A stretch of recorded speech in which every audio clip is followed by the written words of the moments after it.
কথা ভাস্কৰ প্ৰিয় হাজৰিকা, আবৃত্তি পিয়াশ্ৰী নেওগ।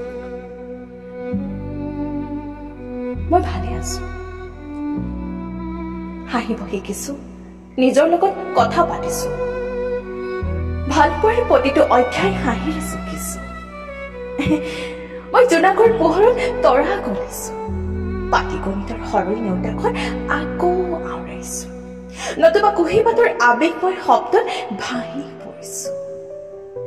শব্দবোৰ য'ত জ্যোতি পৰে তাতে একোটা বাক্য হয়, মই মেটলি বজাইছো। তুমি নুপুৰৰ মাতত মোক কাহি নিছা, চাই হবলীয়া মোৰ কলিজাটো ৰক্তত কোবাল দৌল, সেই হওক একোটা জীৱন।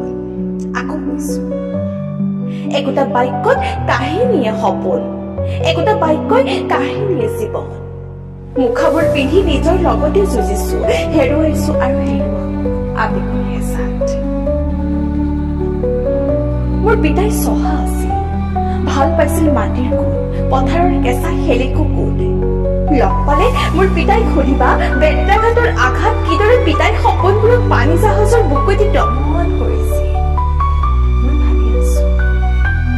মই ভাবি আছো জীয়াই থকাৰ স্বাৰ্থ, কথাবোৰ শুনিও মনে মনে আছো, দেখিও চকুকেইটা জপাই দিছো। ময়ো আক্ৰান্ত স্বাৰ্থপৰ জটিল ৰোগত। এয়া চোৱা, মই প্ৰতিবাদ কৰা নাই, মই দাবীও কৰা নাই, হয়তো হেৰুৱাই পেলাইছো প্ৰতিবাদৰ সংজ্ঞা।